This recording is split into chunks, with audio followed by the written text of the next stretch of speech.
Week 10 of the NFL season is here, and so is Week 10's edition of Film Room from the Star in Frisco. Once again, Kyle Youmans alongside former Dallas Cowboy and Super Bowl champion Isaiah Stanback as we take a look back at the Week 9 loss to the Denver Broncos. Now, this is a painful film study for Cowboys fans and probably a lot of the Cowboys themselves throughout this week, but you have to go through it, and we're going to go through the defensive side of the football. What went wrong and how did they avoid that against Atlanta? Yeah, well, we're going to look at some opportunities as we come upon this game because we're going to touch back a little bit, but we want to look forward as to what we're going to do as Dan Quinn has an opportunity to go against his former team, and we know he's going to show up. So let's show you exactly what he needs to do in order to stop this. Number one, you have to identify their number one player, and that is this man right here. What's his name, Kyle? Daryl Patterson. That man is a dog. He's a receiver. He's a running back. He's a punt returner. He's a kick returner. He's everything, but you have to know exactly where he is. By stopping the running game, you stop a lot of the other things they like to do, which is throw the ball down the field. They're missing Calvin Ridley, all right, but they also still have this guy right here, and that is Gage, all right? Gage has some go juice,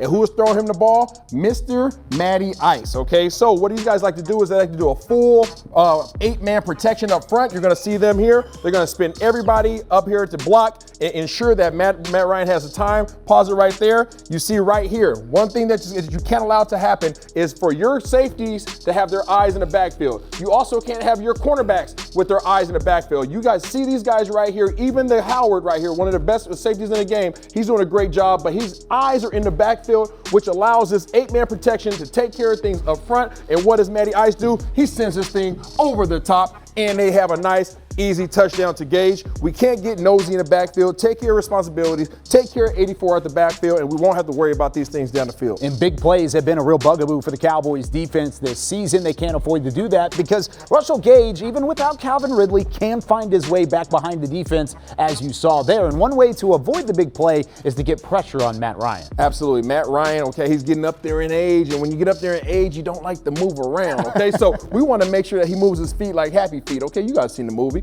Anyways, we want to go back there, and what the New Orleans Saints did a great job was getting pressure on him. Even though Atlanta tried to do everything they could, just like on the previous play, by having that 7-8-man protection to allow him to have those big chunk plays down the field, their dog, their number 94, did a great job of putting pressure on Matty Ice and not allowing him to be comfortable. Let's take a look at what big Cam Jordan of the Saints does here. He gets up the field and completely throws. Can we run that back, please? He goes up the field, right, throws the left side, takes that left hand and throws the tackle by, gets underneath. Everybody else joins the party, and you see Matty Ice with the twinkle toes right there gets uneasy, and he takes himself down. Cameron Jordan gets a sack there. That is exactly what we have to do in order to prevent their big play opportunities. If we can keep everything in front of us, I think we'll be perfectly fine. I'm picking up what you're putting down there. You're saying Matty Ice, and you're comparing him to a penguin movie with a happy See what I did there? I see what you did there. Antarctica jokes here on the Film Room. Who knew?